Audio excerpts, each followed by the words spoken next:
Yeah. So you can't do anything in the user interface until the ball hits this micro switch. Drop it in the funnel to start. Comes down, hits the micro switch, lands in the magnet. Now I can choose which path. Path 1 is the shooter. Path 2 is in the middle. Path 3 is the plinko. I'm going to choose path 1 because that's Cody's path. And the stepper motor didn't have to move because that's its original position. That is path 1. So you press button 4 to make it start. Timer starts, and it runs on every 10-second intervals. Each LED lights up every 10 seconds. The timer's on its own Arduino, so it doesn't have to rely on any delays interfering.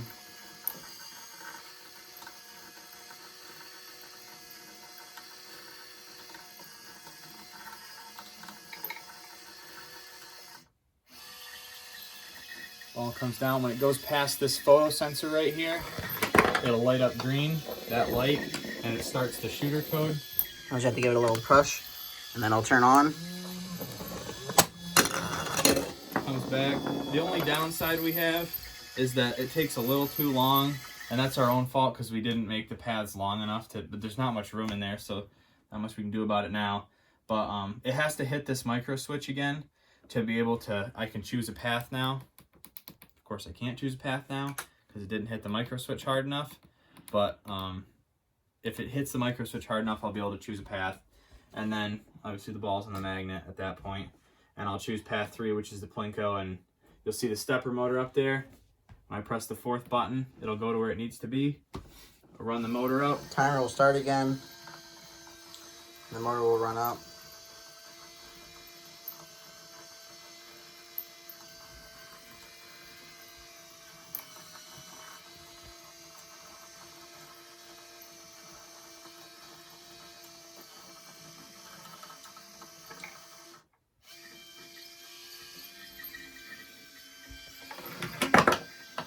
Comes in there. You get a little push through the plinko. Hits the micro switch again. This is a demonstration of my spring shooter, my pinball shooter. So I'm going to set the ball in here because sometimes it doesn't fall in there. And I'll use my finger to demonstrate the ball going in between the photo sensor and the LED. So when my finger goes in between it, the light will turn on, and then it'll turn on the motor. Do one full turn, and then back onto the magnet. Go. So I'm going to do a demonstration of my elevator working in the system. So the elevator can't be activated until you press this micro switch down, which is the ball, but the ball already went by. And so I can choose which path I want to go on to. I'll just choose whatever path because the motor does the same thing anytime, and press the 4th button to make it start. And it has the ball come up. It'll go just past the pipe.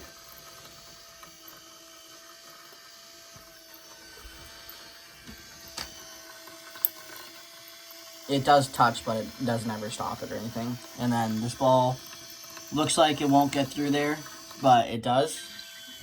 No. And then it drops the ball right down the pipe. Good. And I can change any sort of path.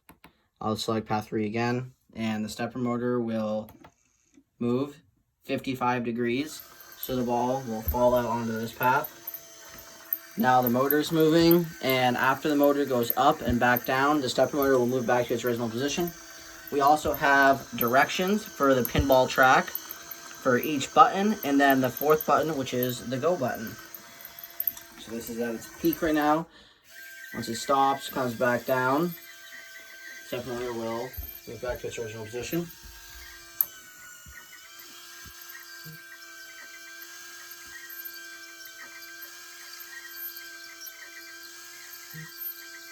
And now the motor is done, and stepper motor back to its original position.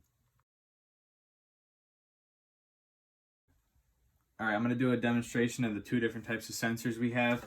So the first sensor is the micro switch. When the ball hits it, turns it on. That allows us to choose which path. And I'll just choose path 1 for now. And the ball will come come down through here, and then it'll go through here, and I have this light over here to represent it going through the sensor, which will also turn on the code for that, and then it'll shoot the ball up into the funnel. All right, I'll do a demonstration of the clock. We have the seconds written on. There's on is just the first light that initially comes on, and then it's 10-second intervals from there. Once you get to 30 seconds, you're in the green, you know you're good. Up until 90 seconds, it'll turn red and you've gone too long. So I just have any old path picked. Button 4 starts the clock, which starts the whole process.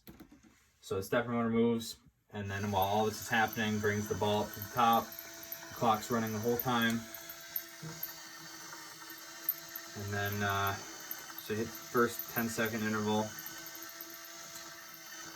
It takes just over 20 seconds to get up to the tube, so right there, it's at the tube, and now the light's on. The ball would be coming down the tube and into whatever path it's going into at this point. It'll be going into the path, and then hit the 30-second mark, so from here on, we'd be in the clear. So I can go over each part of the pinball shooter.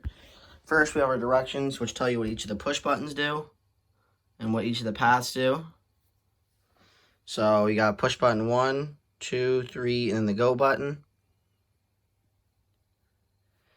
So the yellow path is path 1, blue path is path 2, red path is path 3. So path 1 follows the top into the shooter, which lands in the funnel, lit up by the 2 LEDs, and comes back down in the path. Path 2 is blue, which is the middle one, which falls into the middle, and then back down into the path. And then path 3 is red, which is the plinko. So the ball will hit this spring, bounce back, fall through the plinko, and then back onto the magnet.